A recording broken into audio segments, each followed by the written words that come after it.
Former president back in the battleground again with a rally set to begin soon in Johnstown. In Cambria County, which is a county Trump won by 37 points in 2020, we expect the former president to attack Vice President Kamala Harris on her flip-flopping on the issue of fracking. Fox's Brian Yennis. This as Harris defends changes on key issues, saying her values haven't changed. The Harris campaign is sending surrogates across the country to talk about abortion rights. The 50-plus Stop Fighting for Reproductive Freedom bus tour starts in Palm Beach, Florida, in an effort, the Harris campaign says, to hold former President Trump directly accountable for the devastating impacts of overturning Roe v. Wade. Fox's Jared Halper, and the Harris campaign also says former President Trump is lying after he announced yesterday he would support full coverage for the cost of IVF treatments. College students in Michigan who want refunds over the sudden switch to virtual classes or changes in campus housing during COVID lockdowns get rejected by the Michigan Supreme Court. Today's ruling lets stand an appeals court opinion that there was no promise of live in-person classes when that school year began. The Fed's favored inflation gauge shows continued cooling. Inflation readings for July came in mostly as expected. The PCE price index rose 0.2%, also up 0.2 for core PCE, excluding food and energy. For the year ending in July, the increase 2.5%, and core annual inflation came in at 2.6%. Those numbers matched readings for June. Fox's Jenny Cosola. The Fed's expected to start cutting a key interest rate next month after raising it to fight inflation. A late rally on Wall Street. The Dow up 228 at the bell to a new record close, 41,563. America is listening to Fox News.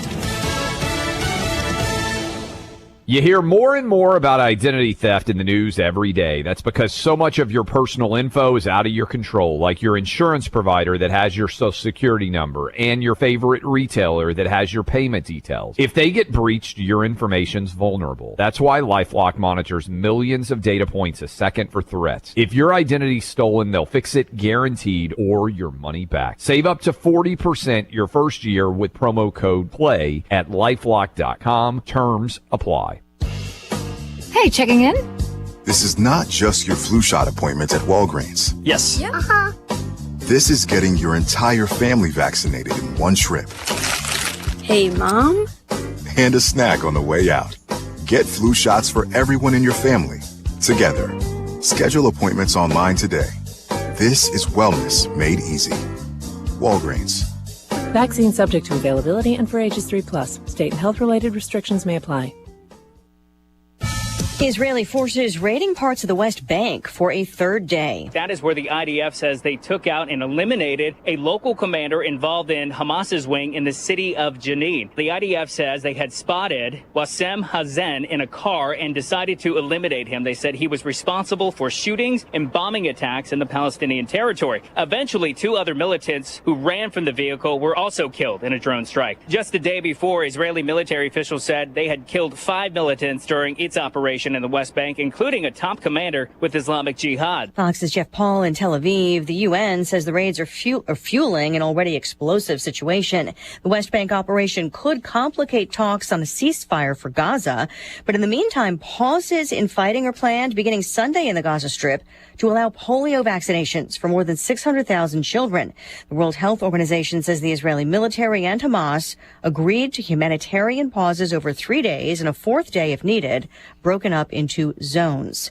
One Dallas police officer is dead, 2 others injured after what started as an officer in distress call last night. When other police arrived, they found the officer in a marked police cruiser shot dead. The suspect was still at the scene and opened fire. Officers returned fire in the gun battle. 2 police officers were shot. The suspect jumped into a car and headed north. That created a high-speed chase up Interstate 35. He reached the town of Louisville and got out of his vehicle. Police say with a long gun. Other police agencies were involved in that point, but Dallas police say it was one of their officers who shot that suspect dead. Fox's Mike Tobin. That investigation continues. Recapping stocks, last trading day of August ends with a new record for the Dow up 228. The S&P and the Nasdaq also finishing higher, both gaining more than 1% on the day. I'm Lisa Brady. This is Fox News.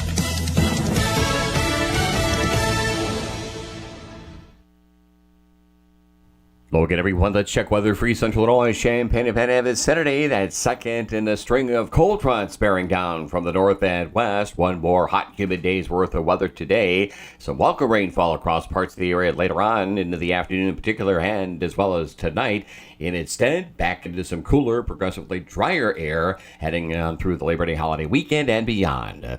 With the day today becoming partly sunny, still hot and humid, a couple of showers and thunderstorms, especially out northwest of Champaign later on this morning, and closer to home for this afternoon, highs up to about 92. Light south-southwesterly wind for tonight, warm and humid. A couple of outbreaks of showers and thunderstorms and better coverages, and a low down to 69. Tomorrow, cooler, turning less humid and isolated shower spots to the morning, then mostly sunny skies to follow, highs to about 83. Sunday outlook, sunshine at 82. Labor Day Monday, partly cloudy, bit cooler at 77. Upper 70s for the day on Tuesday, back into the lower 80s next Wednesday, Thursday, and Friday. For Stevie J Broadcasting, I'm meteorologist Craig Soldier. Well, two things. I was excited to get in, and I knew we had a bunch of new players, but every time you assemble a team, you just never know really until the bullets are flying how they're going to react. And the fun thing for me as a head coach, I thought I saw today a lot of things that I had seen at practice from our staff, from our coaches, the interaction that they have.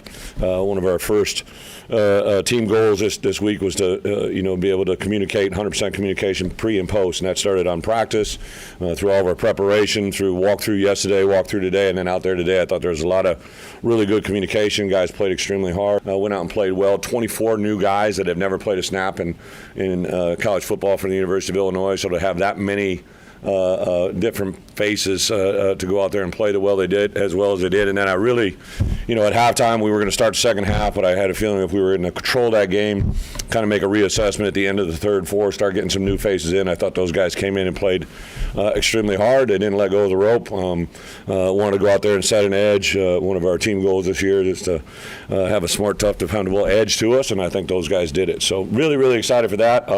Give Chris and his crew, that's a really good football team. I was very nervous, started watching those guys last January, and a team that won 8 games last year, and I know it's FCS, but they're a very good football team that had a lot of juniors and seniors and grad seniors coming back, and a really good football team. Those guys, I bet, will make a lot of noise in their division at this point going forward. So got out of it pretty healthy. I thought Luke threw the ball extremely well. I thought he threw the ball deep, connected on some things. Our defense played very aggressive as they have been. I thought they've attacked the football to get 4 turnovers. Those were all pretty self-created. I don't think there were things they just dropped them. I thought the read and break out of Miles early on the first one, I thought I was sitting and I could see T. Cox read that screen. I saw him break up and make that play. And obviously Dylan Rosiak, that last punch out, he just a guy that plays with that attitude, that demeanor all the time. Just super excited. We'll come in tomorrow, put the film to rest, and then jump into our preparation versus Kansas. So.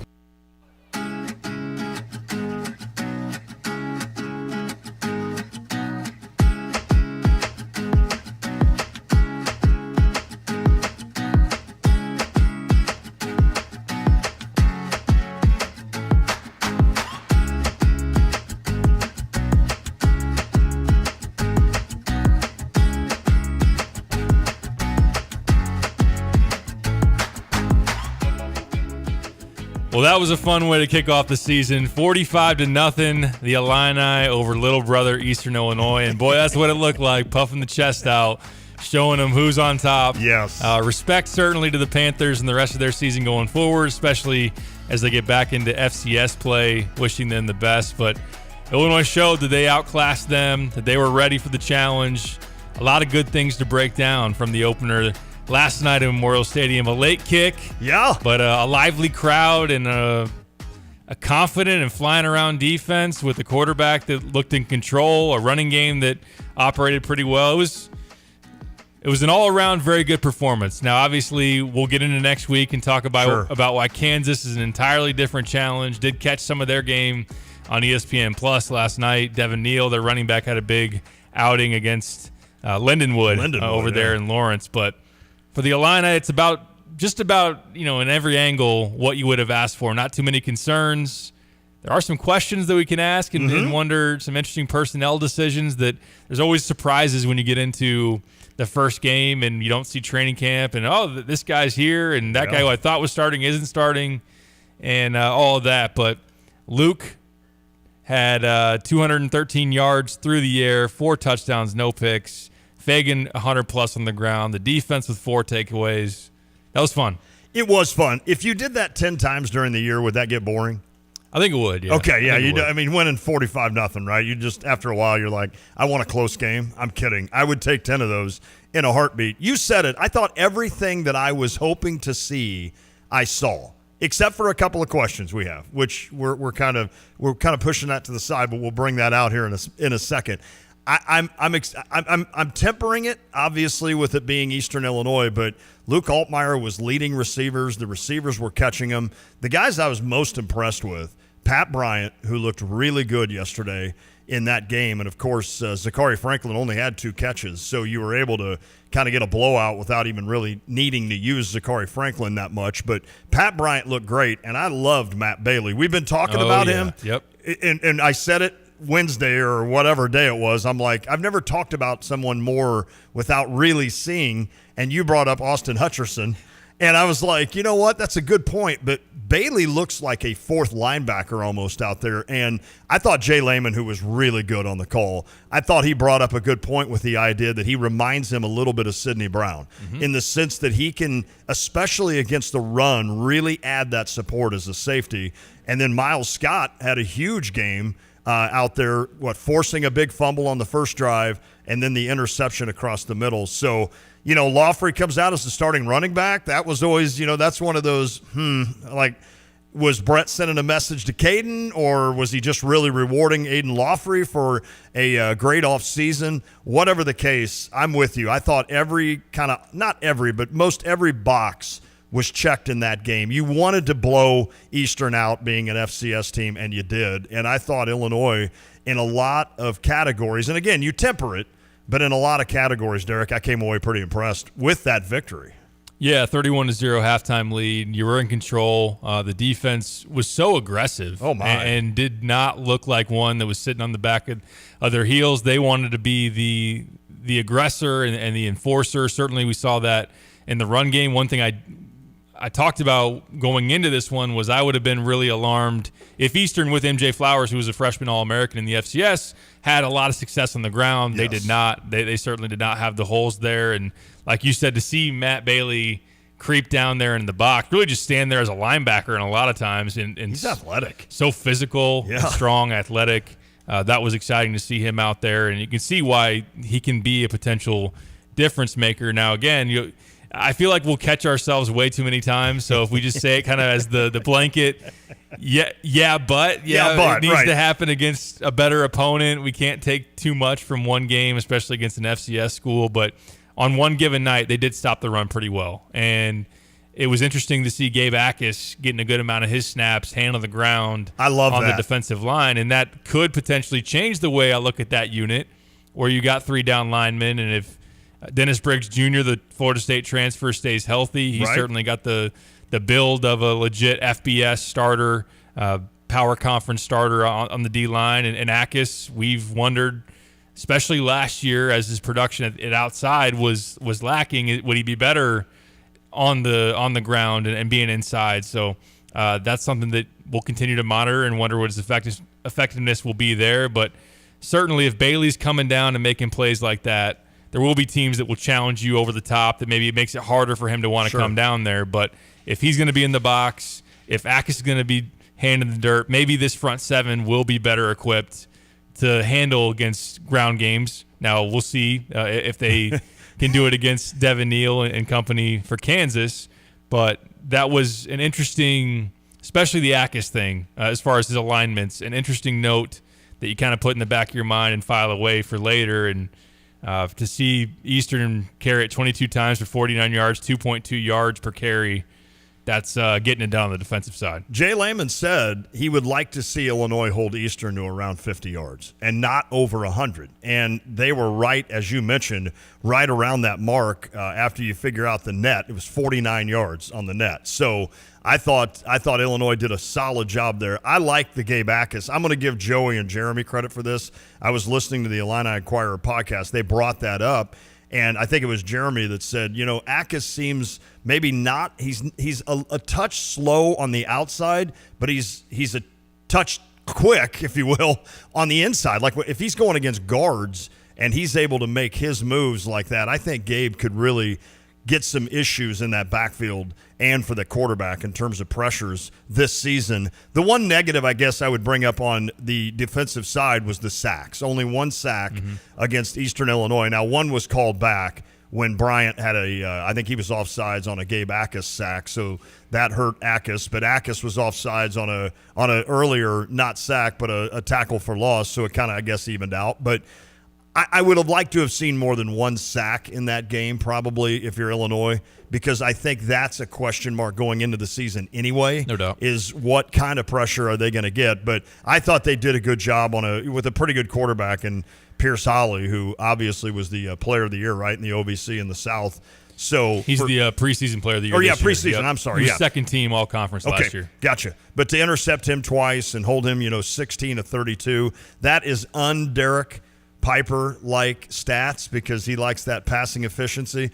I'm sure you were just probably daydreaming or sleeping well last night thinking about 19 of 24 for Luke Altmaier and saying, you know what, that is solid efficiency. But I thought it started well with Luke on that side of the ball. And again, I mean, just you went out and did what you needed to do, and there were no hiccups involved. And I think that gives me some confidence that going into the Kansas game that you can make this at least a pretty solid battle and hopefully come out with a victory to go 2-0. That'd be amazing. Absolutely. And that performance, there's nothing from that performance, I would imagine, that you pinpoint and say, oh, well, that adds some additional skepticism or questions about the Kansas game. I think that's the part of it where there was far more that would make us pessimistic about this game going into Kansas than maybe optimistic, although I think the vibes are probably pretty high, and why not until we see a reason not to be like, hey, Altmaier looked pretty good in command and making some really good throws, which we'll talk more about, certainly.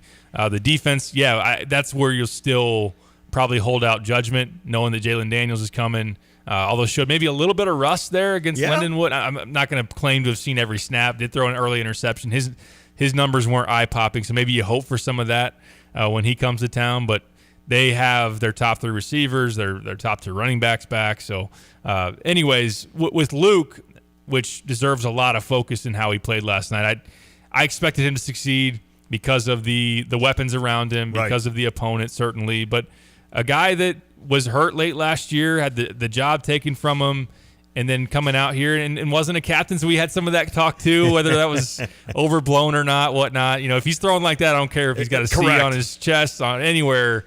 If he's wearing a Cubby C, I don't even care. I'd be all right with it. If he's slinging the rock like that, I think you'd be okay I'll with give it. you that. I'll give you that one. The accuracy was certainly there.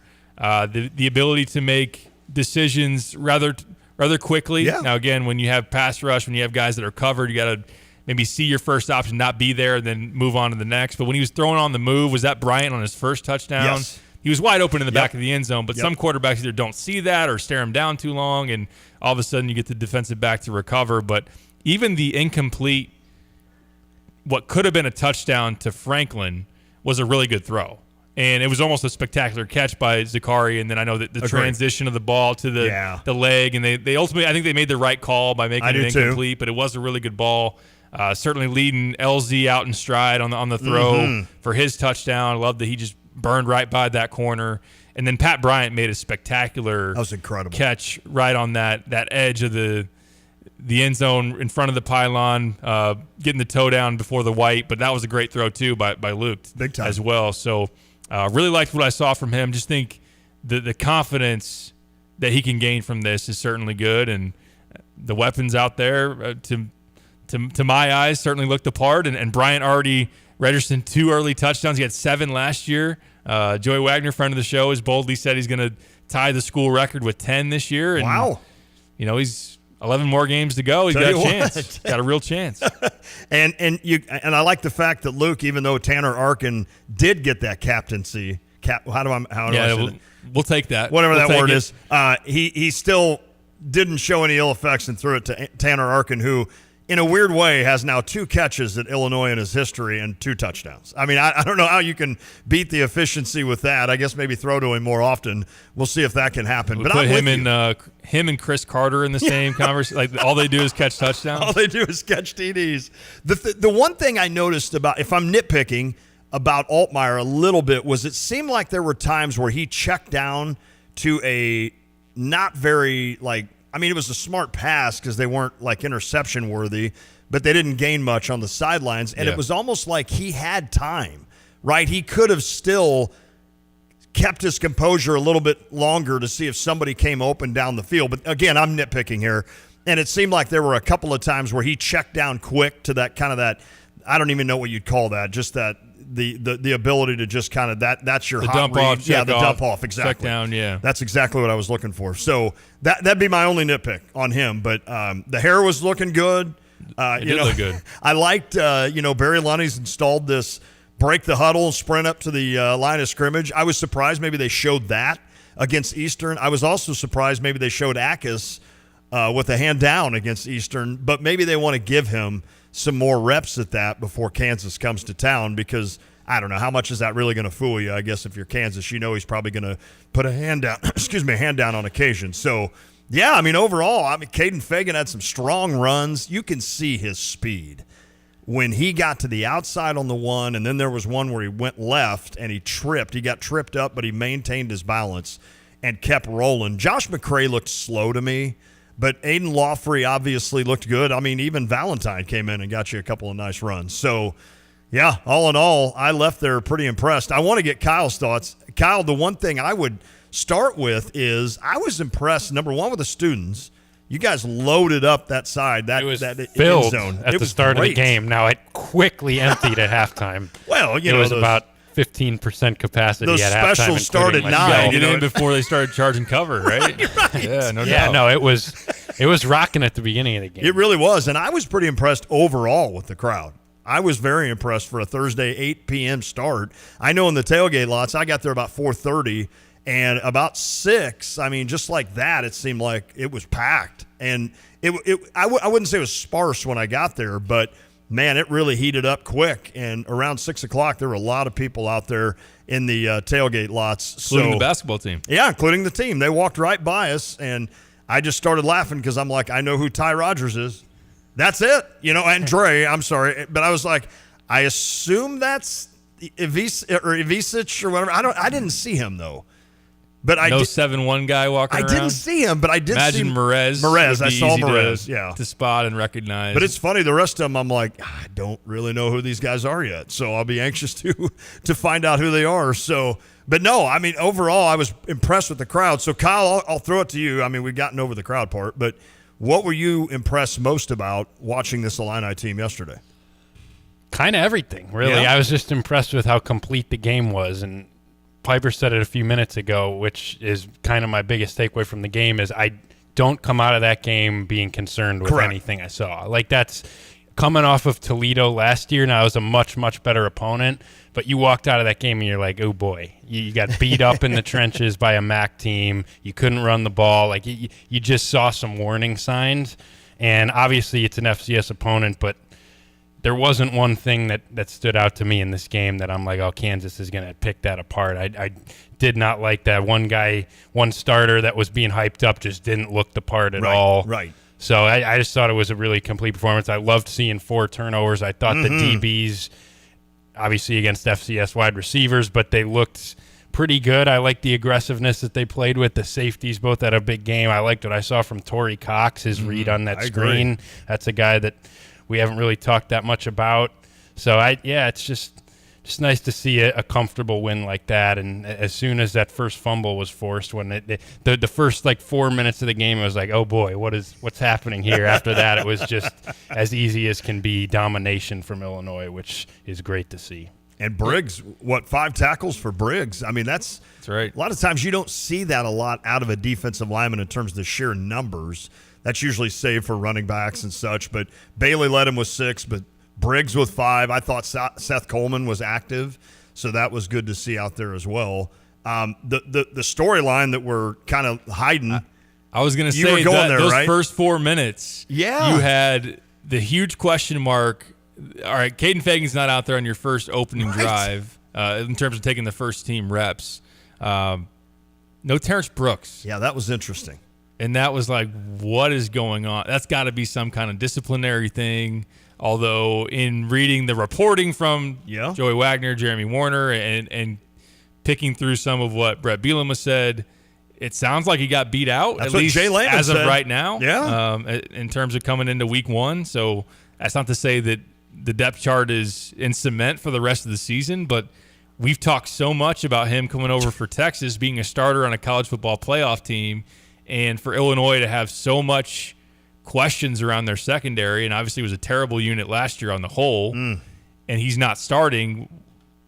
What it ultimately shook out to be was Xavier Scott, who a lot of forecasts have been, at one time they had him last year, so he's in the slot, and then now he's going to be an outside corner. And then we expected Brooks to be on the opposite side. Right. It was Torrey Cox instead. And then Tyler Strain, who's considered the starting nickel, was out for this game. You get Caleb Patterson in that mix as far as the starters go. So it's concerning to me because maybe that means that Brooks isn't as good as we have hyped him up to be or thought to be when you just have a Texas corner who's a starter coming over. Now, I appreciate the ability for Bielema to maybe hold him accountable, whether he's not bringing it consistently enough in training camp or was making too many mistakes, whatever it is going inside the practice facility over there at Smith Center. Hopefully it gets sorted out. Hopefully he plays at a level. I said, during the week that he's got to at least be a solid corner 1. Amen. And then he doesn't go start against Eastern. So that shows that I don't know anything. But that's a little concerning, although like Kyle said, and we should have probably mentioned him as one of the first names out there, Torrey Cox really played, really looked good and was flying around, made a great read on that screen pass, although it was a pretty poor attempt of a screen pass. There were a lot of bad decisions by that EIU quarterback. That quarterback, he was unraveling. Yes, but, he was. What do you guys make of Brooks not starting? It's strange to me. And I know sometimes we probably look at the Texas side of things, and it's almost like when you have a 4-star or a 5-star and you just expect them to be really good, and then when they A, don't play, or B, they're just not quite as good, you start to wonder, and it's like, well, guys can make a mistake when it comes to a 4-star or a 5-star. That happens on occasion, right? That's why you see 3 stars turn into 5 stars essentially. But coming from Texas, did we expect too much? I don't know. Football is one of those sports where you just don't know everything, right? And there's nothing more so than with like Brett Bielema's squad that he'll come out and start Lawfrey. He won't start Brooks, and it's like, all right, can I read between the lines here? What am I missing? I'm kind of like you. I hope it was a little bit of a disciplinary, and he's back for Kansas, and he's back, and he's showing the stuff that we hope that he's made of as a 1 corner. But yeah, I think I still, as good as the secondary was, I still hope Terrence Brooks is as good as we think, because you're going to need that going forward with a lot of the competition you're going to play next, especially straight ahead of you with Kansas. So little strange to me, there's no doubt. And it took me a couple of drives to even figure it out that he wasn't out there, because I think when they initially started and they were showing some of the defensive starters, they had him in there as a starter. And then I kind of quit watching for that. And then I realized going in, I'm like, well, what number is he? Like, I don't see him. And then you realize that he's not out there. So little strange, Kyle, to me to not see Terrence Brooks, but hopefully that's maybe a 1-game hiccup, and he comes and he's back in the starting lineup, and he's really good against Kansas. Well, the thing that really concerned me was not just the fact that he wasn't starting, but you had a starting corner out. Right. And he still didn't start. That's so you a had great 2 point. guys with Caleb Patterson and Torrey Cox pass him up. And then Caleb Patterson didn't play last year in Illinois' bad secondary. And not to of course, Brett throw shade at a guy like Caleb Patterson. Maybe he had a great offseason. Sure. But Brett will come out Monday and mention the stinger he had in the last practice. We ended up having to hold Brooks out because he had a stinger in the last practice. Why don't you just tell us that? I don't know. I think it would be. I think Brian's onto something here. Brian on the Max Twin City Recycling text line. I'm betting against better, more athletic wide receivers. Brooks plays. No way he isn't good enough. Coach B sending a message. Yeah. I feel like it is that where I he agree. knew they would win the game. Yes. And certainly you got to have enough confidence in the guys ahead of. Now, if it's disciplinary, then it's probably regardless of the talent or the performance of the other guys. If it's truly like we don't feel like you're playing up to your potential, you're not giving us enough consistency. And look, that's speculation. Mm-hmm. But if it's not disciplinary, it's flat out just sending a message. Like you had that luxury going up against Eastern Illinois to do that, and maybe it will be a motivation factor to be able to get that out of them. So I feel like if it was injury, we would have heard that. I'm not saying that's an unfair offer up, because maybe you'd want to hide that from Kansas, because then all of a sudden if all right, he's not really going to play in this game, but he'll play against Kansas, but he's not 100%. You don't want to give that away type of thing.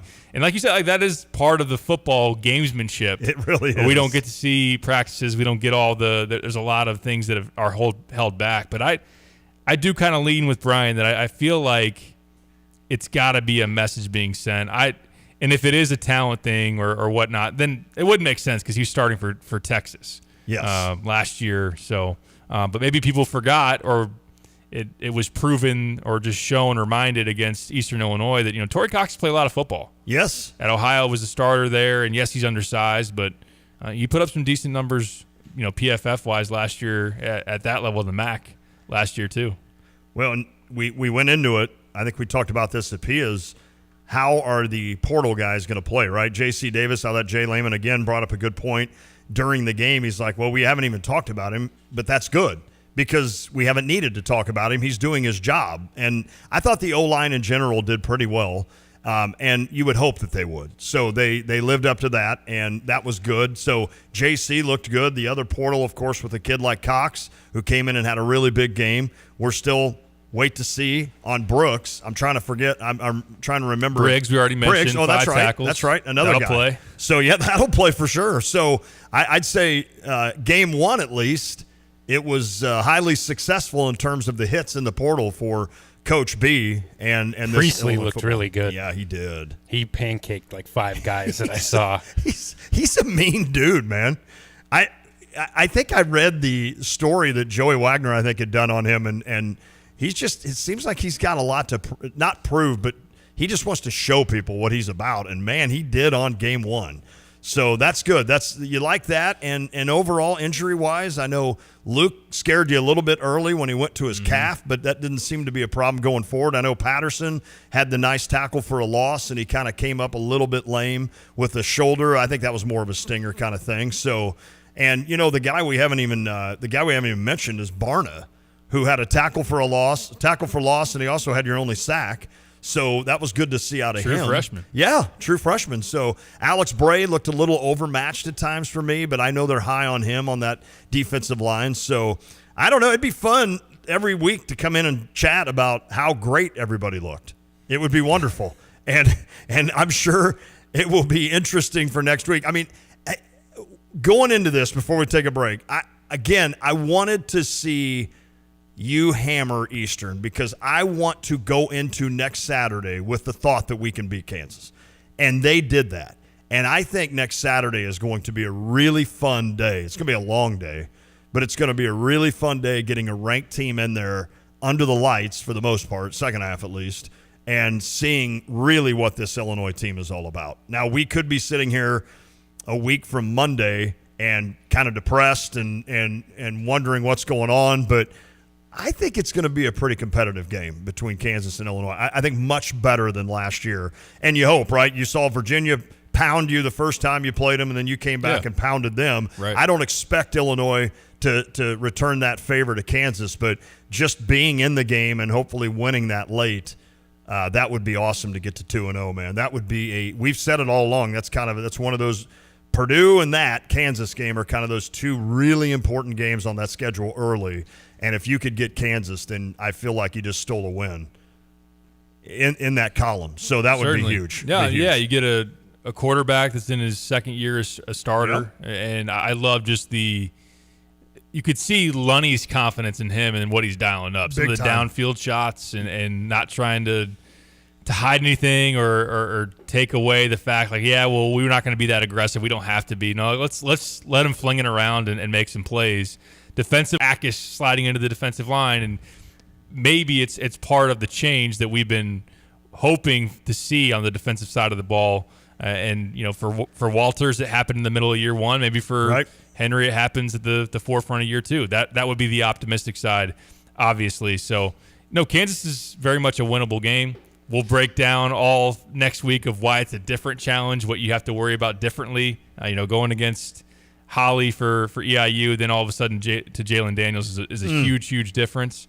And they got a lot of speed, and obviously Neal is a problem at running back as well. So, but yeah, like we said in that first segment, like there was nothing that we can really grasp onto as, oh, well, this happened, and if it happens again, Illinois is going to lose against Kansas. There really wasn't that. So I'm excited for it. I think everybody that was there, and Kyle can attest, like the students, I feel like that performance will make them want to come back. Yes, for Kansas. I agree. You're going to see 100%. I think Kansas is going to be electric atmosphere. Yeah, the ranking next to Kansas's name.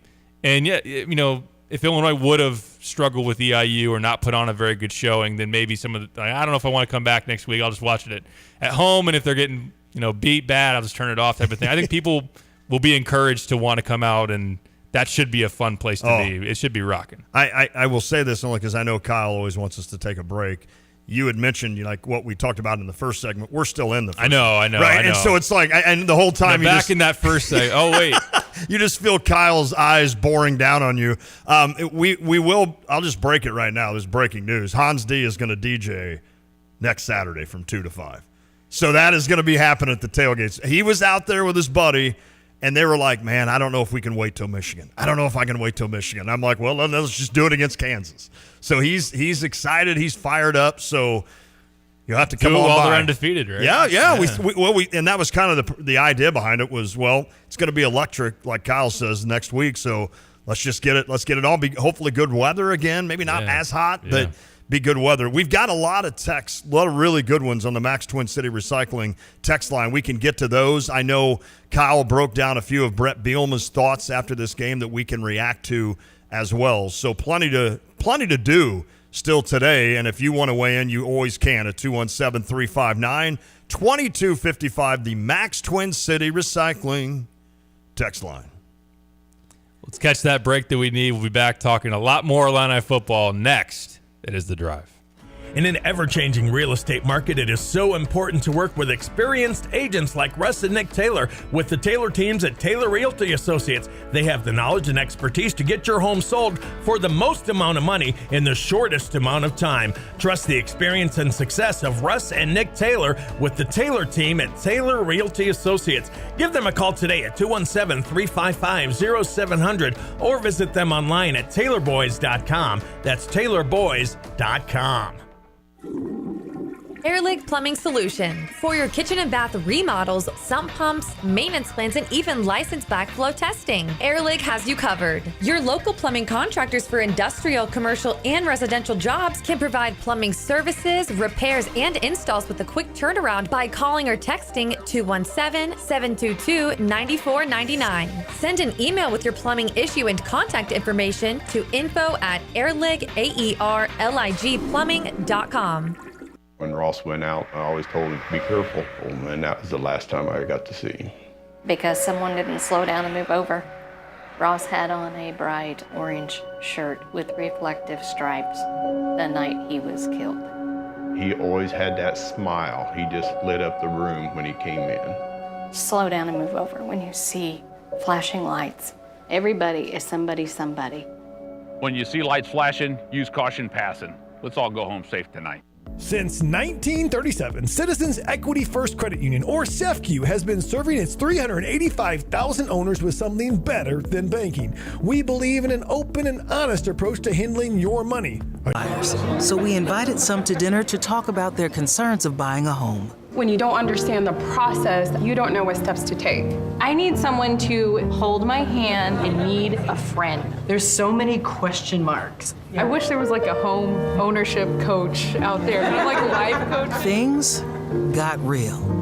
That's when an expert from Rocket stepped in. My name's Austin. I'm an executive at Rocket. What? This has been an amazing conversation.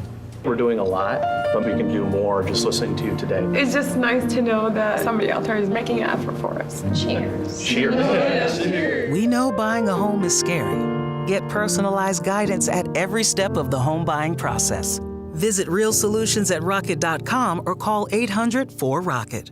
Rocket Mortgage LLC, NMLS number 3030, NMLSconsumeraccess.org, Equal Housing Lender, licensed in all 50 states. Look at that. Look at it. A pile of junk, a stack of rubbish, some buckets of yuck. Are you tired of looking at it? 2 Minute Junk Truck is available for junk removal or dumpster rentals to get rid of your heap of muck, accumulations of dreck, and mountains of cast-offs. Go to 2minutejuncktruck.com and schedule your time. Let us help you make room for what matters most. 2minutejuncktruck.com for your junk removal and dumpster rentals. At Carpet Weavers Flooring and Furniture Gallery, we're flooring people with amazing service, great design advice, and unbeatable selection and the best prices in town. It's the perfect time to update your home with waterproof flooring, carpet, hardwood, tile, and more. Then complete your rooms by shopping our incredible selection of furniture and accessories. We also offer great financing options. Carpet Weavers Flooring and Furniture Gallery, we're flooring people. We all have a mission in life. Something that drives us to explore, to grow, to love. And when we discover it, we're made whole. At OSF Healthcare, we want you to be the best you possible. We're here for you on your schedule to make your life just a little bit easier. Whatever your mission is, we're here to support it. Your life, our mission. Learn more at osfhealthcare.org/mission. Racing, racing, racing. Friday Night Lights at Farmer City Raceway is a blast. Only $15 admission and kids 12 and under are free. This Friday, August 30th, there'll be the Chuck Wagon Food Service $5,000 Mars late models, the $1,500 Richardson Memorial mods, plus pro late models. Head to 850 Grove Street in Farmer City with hot laps at 6:30. Details at farmercityracing.com. You'll buy the whole seat, but you'll only need the edge.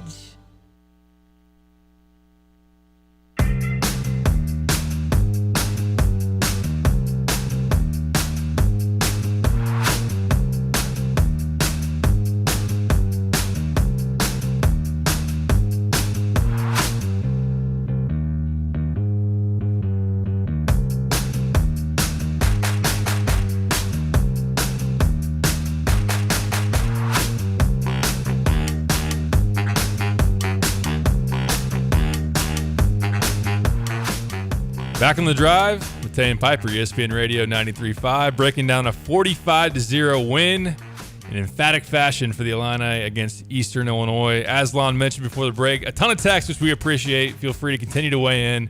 217-359-2255 on the Max Twin City Recycling text line.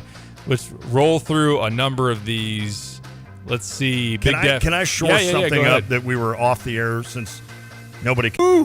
I was watching it prior to the Illini kickoff and then channel surfing in between timeouts, and North Dakota State up at halftime in Boulder and took a ridiculous Travis Hunter catch late in the game to give Colorado a 2-score lead. Indy SU scores to make it a 3-point game. They get the ball back because Coach Prime wouldn't kneel the ball. They could have ran the clock out and they didn't. Down. It's like, what are you doing? And a Hail Mary caught at like the 7-yard line, just short there for the Bison. But yeah, I'll give Colorado, and I'm not trying to turn this into a Colorado show or spend too much time here. Deion's made them relevant. They're an entertaining team. Shedeur is really, really good. Really Travis good. Hunter is ridiculous. Yes. Horn, their other receiver, super fast. But yeah, I mean, I get why people want to see them lose because they're very cocky. Correct. Well, the other Sanders Deion taking himself is just cheap shots on people. No, there's no doubt. I mean, Deion's almost gone to another level. I mean, he was always so cocky when he played, but he'd back it up. Coaching wise, he hadn't quite backed it up, and he's just even more economic impact. Though, yeah, which baby. ESPN was really trying to sell last night. All right, thanks. Who's the Missouri wide receiver? Luther Burden. Yeah. So you've got those are two receivers, the Colorado Travis Hunter and then Luther Burden. I mean, those are two top 10 probably NFL picks next year. No doubt. They're going to be fun to watch. So. No doubt. All right, I interrupted you on the Max Twin City Recycling. Yeah, a 217 last year when we were walking out of the Toledo game. I told my kid that passes like that will be INTs in conference play. Maybe he's talking about the throw. Well, the throw to Casey Washington to get the first down on 4th down. I don't know if he's talking about that one, but maybe just in general, some of what Luke was showing last year would have been picks once they got to the Big Ten. He said that proved to be true pretty quickly last season. Most of Luke's passes last night were only catchable for the guys in our colors. Else my optimism for those guys. I think that's a great point. It really is. And I thought Luke was putting those balls right where they need to be. And I know Bryant was pretty open on that first touchdown, and Arkin was really open on that touchdown. But that was just a great play call by Barry Lunny Jr. But then the Bryant throw, the Bryant throw and the Elsie throw were just beautiful. Led him perfect. Even the Franklin throw that was nearly a touchdown was a good throw too. That was good. And Luke thought that was he thought he had it. Yeah. And for that says something too, because the disappointment in that when you think you had that touchdown, especially it's like when you played baseball pipes and you're up for the first time. It's like, can I just get an early hit so I can get into the books, and not all of a sudden begin an 0-for-12 streak to start the season. So I'm guessing Luke, when he thought he had the touchdown, he's like, sweet, here we go. And then it's like, nope, that's ruled incomplete. And he's like, but for him to just bounce right back, and I thought Lunny did a great job of getting him on the outside. See, we come down to, and we can get back to this, you come down to, I think it's going to be, and again, it's Easter, but I've got all the confidence in the world in Luke, because you got an offensive coordinator and a quarterback that are now in a second year of understanding each other. And you saw it last night with a number of plays where Lunny knows where to get Luke Altmaier in the right position to make the play. Maybe sometimes he's not the guy that drops back 3 yards and just fires. Sometimes he's got to roll out and get him on rollouts. And I think you're seeing that this year with the idea that you got an offensive coordinator and a quarterback that didn't really struggle in year one. I wouldn't say that early on maybe, but really kind of his strength. Yeah, absolutely. And the improved play of the offensive line will make life easier on him if they can continue to carve out some holes for Fagan. And if Loffrey's going to be a decent factor, which if healthy, there's probably a good chance that he will. And there will be a point, today's not the day to really hammer it because, again, it's EIU, but I could see a situation where you're arguing that the combination of Pat Bryant and Malik Elsie is potentially, is it fair to say a top 5, number 1 and number 2 in the Big Ten? I mean, it sounds high, and I'm not going to put them anywhere close to like Ohio State. They could probably put some kind of combo of 4 in there. Oregon certainly high up on that mix. But if you're talking number 1 and number 2 wide receivers as a duo, it's got a chance to definitely be top half, but I feel like that's underselling it. Yeah. Bryant probably deserves more credit than he's gotten in terms of maybe outside. Just from me. Like, how many times have I said Zakari coming here kind of puts you in a perfect spot, because now Bryant, who I'm not sure is quite the number 1, now he fits comfortably in that too. I need to maybe shut my mouth, because Bryant looked really good. And maybe Pat listens to our show and he's like, I'm going to show that dude, whatever his name is, Ron J. I'm going to show him that I am a number 1 receiver. I mean, he played like a number 1 receiver after a 7, like you mentioned earlier, a 7 touchdown year last year. And it was great to see something from Elsie too. Amen. The focus that those other two can take from secondaries and D coordinators could open some things up for him. That's exciting to have all 3 of them on the field potentially at the same time. Boy, Elsie looks the part too. He does. Not that Bryant doesn't, but Zakari and Bryant are both a little thin. I mean, Malik Elsie is put together. He is a strong dude. And he's tall, right? He's like 6'2". That's a pretty stinking big receiver. Any kind of confidence you can get in him is just going to pay huge dividends, whether it be this year or in his future here at Illinois. I'm excited about him. I was excited about him last year and then disappointed we only got him 5 catches. Yeah. But this year, I just think he's just going to continue to get better and better and better. No doubt about it. Dan did bring up a good point on the Max Twin City Recycling text line. Said, I'm still concerned on short yardage runs. We got stuffed way too many times against an FCS opponent. There were some that cut off some drives where they were trying to pick up a 3rd and short and ultimately weren't able to get it, which led to a couple of early stagnated possessions. But that's fair. While Fagan goes over 100 yards and certainly got a big chunk on that little toss play that was nice outside, towards that right sideline. But in between the tackles, continuing to be consistent there is something we'll have to see, especially, again, broken record against Kansas, further FBS foes. I mean, won't be long. We're talking about Nebraska, who had a really good defense, especially was very good in the trenches last year. Penn State, you'll face after that. Like, that offensive line still has to show that they can be, no doubt, living up to what's I think a pretty decent bar that we've set for who they can be, but that's part of it. Yep, I'm with you 100%. We got what we wanted to get. Now we really need to see what we want to see against Kansas. Hopefully, yeah. Hopefully, right? Hopefully. Absolutely. Joe says Illinois gave that cornerback NIL money to come play. If he's getting disciplined, he should get fined some of that money. That's an interesting thing, Joe, as things go forward.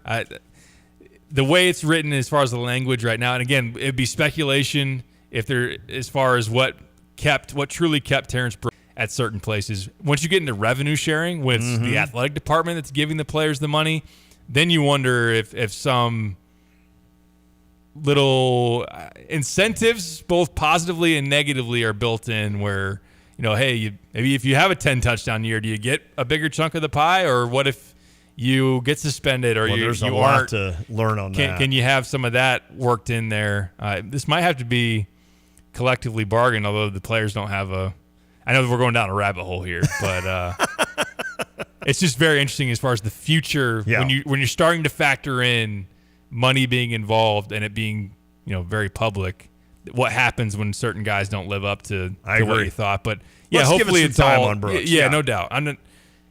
Hopefully it's just a wake up call, like Brian said, and game 2 against Kansas. I think you'll need him. If he's not out there for that, I'd be concerned. Not to say that Cox showed anything that makes me believe he won't be able to hold up, or anything that made me more skeptical of his performance. But I think Brooks needs to be out there starting as early as next week against what Kansas is going to bring to the table. 100%. I hope to see him out there, because I feel like then you're completely loaded with what you need to show in that secondary. I thought the secondary, though, in general, and especially with Miles Scott forcing the fumble, then coming across, that was a great play he made on that interception when he was on one side of the field and then cut right to the middle and made an unbelievable interception there. I just think, like I've mentioned before, if you get that secondary figured out, I really think it helps set your defense like you need it to be.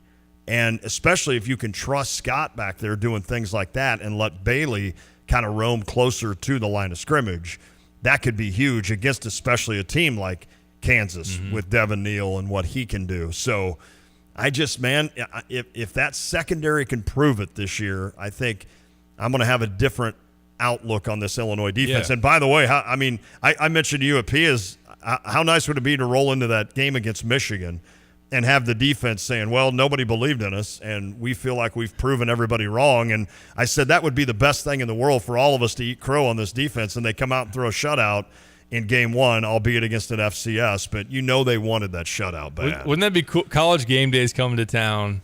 I know we're dreaming here, right? Right. They do a little feature on the defense. No one believed in us. Pat Bryant's already got 7 touchdowns, same as last year. Like, what's going on here? Like, what's maybe your pregame? What's your routine for motivation? He's like, I listen to this local radio show, their podcast. I don't want to name him right here to dog him, but there's this guy who's just been overlooking me. I just play it 2 hours before every game. It gets me psyched up. So I just play that for 2 hours. That'd be great. Instead of music, I used to listen to music. Now I just listen to this podcast. Hey, if that's what it takes, I'll fall on the sword. We'll take the numbers. Yeah, that's exactly right. Leave us a 5-star review, Pat Bryant, if you don't mind. Speaking of that, Jared wanted to know why. Enhancer. Right. Why did McCray switch from 0 to 6? I don't know. Is there another 0? I'm not sure. There's a lot of number changes. Seth Coleman. So I'm going to go with a completely new number. But we'll see. I was a little disappointed in McCray. That's fair. Because I've said it on here, on the flip side of Bryant, I've said that I think McCray will make a difference in one of these games. But, boy, he just didn't. He looks like he's really lost a step. Not that he was ever, incredibly quick. He just does not appear to be the same guy as a freshman. He doesn't. Yeah. He really doesn't. And he had a little bit. He just had a little bit more. He was never like a super quick twitch burst guy, but he was shifty a little bit. Yeah. And now he just doesn't look. But again, there's one game. Yeah. Maybe he has the big runs and a huge drive to eat up clock to beat Kansas, and we're bragging about him next week. That's the thing. You can nitpick games like this so much. Like Xavier Scott got beat, I think, on a double move early in that game. Yes. But we'll see. I mean, Kansas, the way they're going to spread you out, the speed you're going to face, that was one thing that really jumped off the screen last year is just how much speed Kansas had offensively. Now, they're going to have a new offensive coordinator. Is it Kanicki? Their OC, the last name, is now the OC at Penn State. Oh, yeah, you went to Penn State. That's right. But, of course, Leipold was with him at Buffalo. Okay. And so not saying like all of a sudden, we took the precious book with all the magic plays and now we don't know what to do. We'll have plenty of time to break down Kansas. Got to do another break. We'll talk more Illinois EIU, play some player audio maybe at some point, get you a little more insight from Brett Bielema as well. 217-359-2255 on the Max Twin City Recycling text line if you want to weigh in. We'll be back. This is The Drive. Airlig Plumbing Solution. For your kitchen and bath remodels, sump pumps, maintenance plans, and even licensed backflow testing, Airlig has you covered. Your local plumbing contractors for industrial, commercial, and residential jobs can provide plumbing services, repairs, and installs with a quick turnaround by calling or texting 217-722-9499. Send an email with your plumbing issue and contact information to info@airlig.plumbing.com. Solar companies are on the rise, here today and gone tomorrow. Rector Solar and Roofing family roots back 4 generations, living and working in Central Illinois, with the goal to take the confusion out of replacing a roof or adding solar panels to your home or business. With all the incentives and rebates now available, solar is more affordable than ever. Let a knowledgeable representative take the worry and guesswork out of solar and get a free quote. Discover the Rector Factor for solar. Call 217-281-7000 or visit rectorsolar.com. Tim Onstop, Gale Frericks Trucking Dedicated Diesel. How is everything at Dedicated Diesel and Dixie Chopper? Well, Dedicated Diesel is going great guns. A couple weeks ago, Donna put in an order for some new machines. We got some great fall deals. We've sold most of the inventory, so we got in a new shipment. We've got new Classics, Blackhawks, Excaliburs, Eagles, Z2, and the new Falcon. That is a nice mower. So when people try it and get on it, I bet the higher percentage buys them, probably feeling the handling and everything? Yeah, it's hard to go back to something else once you've driven a Dixie Chopper. And that Falcon seat is the most comfortable mower seat I've ever been on. It is incredible. The Falcon, we've got a great deal on that for $7,000. The introductory price is $9,000 on it, and we're going to get rid of them as fast as we can. Well, that's a 60-inch deck on that Falcon, so you can do residential, commercial, cut a lot of lawn with that. You're listening to WSJK ESPN 93.5 Tuscola, Champaign-Urbana, your home for the St. Louis Cardinals. Former President Trump just beginning a rally in Johnstown.